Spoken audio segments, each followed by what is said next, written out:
Assalamualaikum warahmatullahi wabarakatuh. Nama saya Riza Umami, NIM 193110043, akan menjelaskan teori sosiologi yang dikemukakan oleh Talcott Person. Yang pertama, ini ada biografinya Person. Jadi, Talcott Parson ini lahir di Colorado pada tahun 1902. Parson kemudian menyelesaikan pendidikan sarjananya di Amherst College dan kemudian belajar di London School of Economics. Dan beliau juga merupakan lulusan dari University of Heidelberg di Jerman dan memperoleh gelar PhD dari sana. Beliau mampu menyelesaikan studi berdasarkan analisisnya yang mengangkat tentang kapitalisme dalam pemikiran Jerman.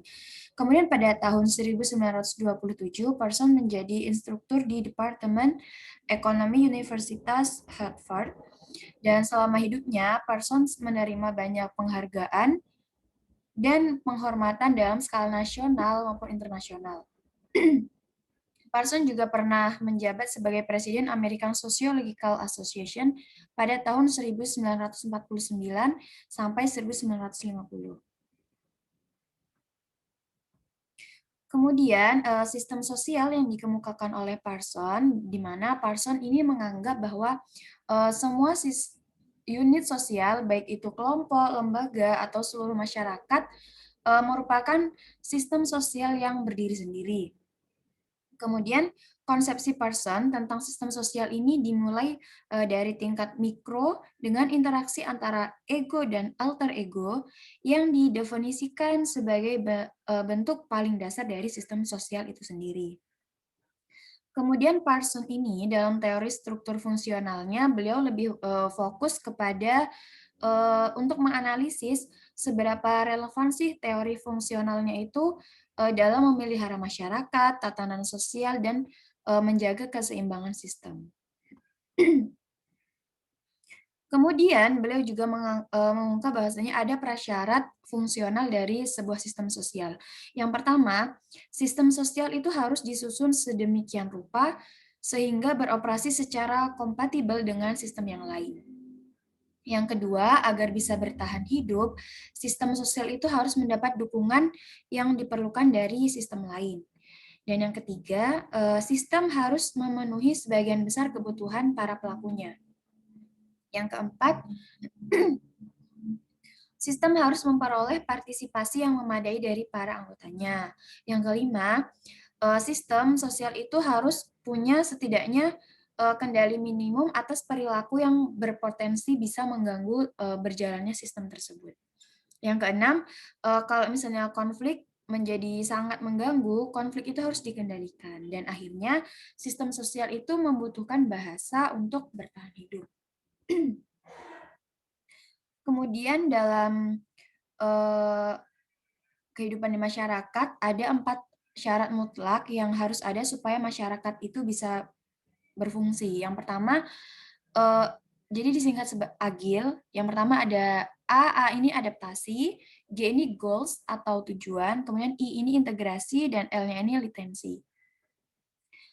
Jadi untuk bisa bertahan hidup, sistem harus melakukan 4 fungsi ini. Jadi tidak boleh salah satunya, salah duanya, atau hanya 3. Jadi keempat sistem ini harus berjalan beriringan karena keempat-empatnya ini saling berhubungan dan berkesinambungan antara satu dengan yang lain. Kemudian yang ketiga, aksi sosial. Menurut Parson, aksi sosial ini muncul dari saling adanya ketergantungan antara sosial, budaya, dan sistem kepribadian. Jadi, aksi sosial menurut Parson ini minimal terdiri dari 4, yaitu pertama ada aktor sosial, contohnya ini kayak individu, keluarga, atau kelompok pekerjaan. Kemudian goals, tujuan, sasaran, atau akhir dari tujuan dari aktor. Jadi aktor sosial ada orang dan ada tujuannya. Kemudian ada situasi konkret di mana tindakan itu harus dimulai dan kondisi sosial dan fisik tertentu akan berlaku. Jadi ada situasi dan kondisi yang mendukung si aktor ini untuk mencapai goals-nya.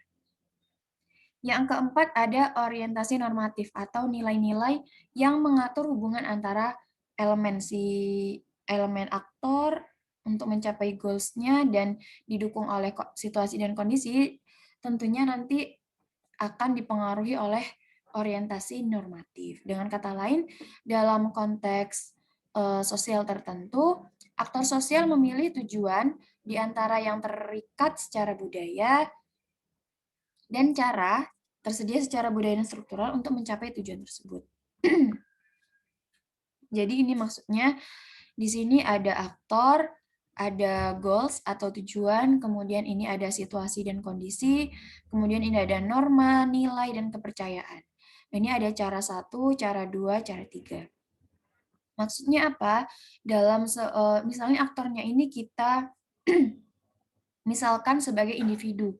Untuk mencapai tujuan atau akhir, si individu ini harus menggunakan berbagai cara agar tujuannya itu bisa tercapai. Misalnya aktornya ini kita misalkan sebagai mahasiswa dan goals-nya ini adalah ujian akhir. Jadi dalam mahasiswa menempuh ujian akhir, tentu mahasiswa punya berbagai macam cara yang digunakan agar bisa mencapai tujuan akhirnya. Ada cara 1, cara 2, cara 3. Dan dalam memilih cara ini, mahasiswa didukung oleh ini, norma, nilai, dan kepercayaan yang berlaku dalam hidup atau lingkungannya. Kemudian kita misalkan mahasiswa untuk menyelesaikan ujian ada punya berbagai macam cara. Cara yang pertama dengan mencontek misalnya. Mahasiswa yang kedua menggunakan cara yang kedua yaitu dengan belajar. Mahasiswa yang ketiga menggunakan cara yang ketiga yaitu dengan berusaha dan berdoa. Jadi si mahasiswa yang pertama menggunakan cara pertama yaitu mencontek untuk mencapai tujuannya. Nah, kenapa sih mahasiswa ini kok memilih cara mencontek? Karena dia tidak punya ini. Dia tidak ada norma yang mengikat, dia tidak punya nilai-nilai normatif, dan dia tidak ada kepercayaan bahwasanya mencontek itu bukan tindakan yang baik. Kemudian dia bisa mencapai tujuannya karena didukung ini. Situasi dan kondisinya ini mendukung si mahasiswa ini untuk menggunakan cara mencontek untuk mencapai tujuannya, seperti itu. Kemudian mahasiswa yang kedua menggunakan cara yang kedua, yaitu dengan belajar. Karena dia percaya bahwasanya norma-norma yang berlaku dan nilai-nilai yang dia anut selama ini dan kepercayaannya meyakinkan ia bahwasanya dengan belajar itu bisa mencapai tujuan dia juga. Situasi dan kondisinya juga mendukung si mahasiswa ini untuk melakukan cara yang kedua untuk mencapai tujuannya. Dan mahasiswa yang ketiga memilih cara yang ketiga yaitu berusaha dan berdoa.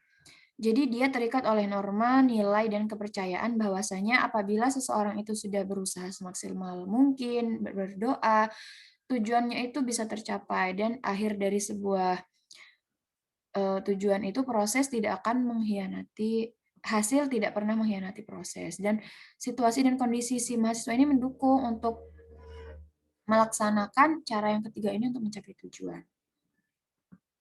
Nah, itu aja secara sederhana yang bisa saya perkenalkan tentang teori sosiologi yang dikemukakan oleh Person. Mohon maaf untuk kekurangannya, saya tutup. Wassalamualaikum warahmatullahi wabarakatuh.